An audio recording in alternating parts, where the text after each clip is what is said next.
Salmo 1, del libro El Tesoro de David, del famoso predicador Charles Spurgeon, narrado por Víctor Cáceres. Este salmo puede ser considerado como el salmo prefacio, puesto que en él hay una idea del contenido de todo el libro. El deseo del salmista es enseñarnos el camino a la bienaventuranza y advertirnos de la destrucción segura de los pecadores. Este es, pues, el asunto del primer salmo. Puede ser considerado, en ciertos aspectos, como el texto sobre el cual el conjunto de los salmos forma un sermón divino. El salmista dice más, y de modo apropiado, sobre la verdadera felicidad. En este corto salmo, que ninguno de los filósofos, o que todos ellos juntos, estos no hacen más que andarse por las ramas. Dios va certeramente al punto y dice lo esencial. Versículo 1. Bienaventurado. Obsérvese cómo este libro de los Salmos empieza con una bendición. Lo mismo que el famoso sermón de nuestro Señor en el monte. La palabra traducida como bienaventurado es una palabra muy expresiva. En el original es plural y es una cuestión discutida si se trata de un adjetivo o un sustantivo. De ahí podemos colegir la multiplicidad de las bendiciones que reposan sobre el hombre, a quien Dios ha justificado, y la perfección y la grandeza de las bendiciones de que gozará. Bienaventurado el varón que no anduvo en consejo de malos. Este hombre sigue el consejo prudente y anda en los mandamientos del Señor, su Dios. Para él los caminos de la piedad son caminos de paz y bienaventuranza. Sus pisadas son ordenadas por la palabra de Dios, y no por la astucia y argucia del hombre carnal. Es una señal cierta de gracia interior el hecho de que el modo de andar ha cambiado, y que la impiedad es apartada de nuestras acciones. La palabra Haish es enfática este hombre, una entre mil que vive para el cumplimiento del fin para el cual Dios le ha creado. Ni estuvo en camino de pecadores. El pecador tiene un camino o modo particular de transgredir. El uno es un borracho, el otro es poco honrado o de mala fe, el otro impuro. Hay pocos que se entreguen a toda clase de vicios. Hay muchos avaros que aborrecen la embriaguez y muchos borrachos que aborrecen la avaricia. Y así respecto a otras cosas, cada uno tiene su pecado dominante. Por lo tanto, como dice el profeta, deje el impío sus caminos. Isaías 55:7. Ahora bien, bienaventurado el que no anda por un camino semejante, ni en silla de escarnecedores se ha sentado, que los demás se mofen del pecado, de la eternidad del infierno y del cielo, y del Dios eterno.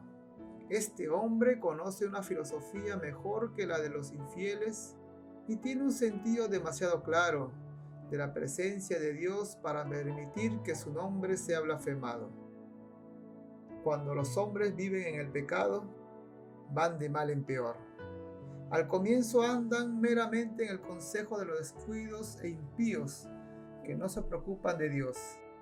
El mal es más bien de carácter práctico que habitual, pero después de estos se habitúan al mal y andan en el camino de los pecadores declarados que voluntariamente quebrantan los mandamientos de Dios, y si se los deja solos, van un paso adelante y se vuelven maestros y tentadores deplorables respecto a los demás, y con ellos se sientan en la silla de los escarnecedores.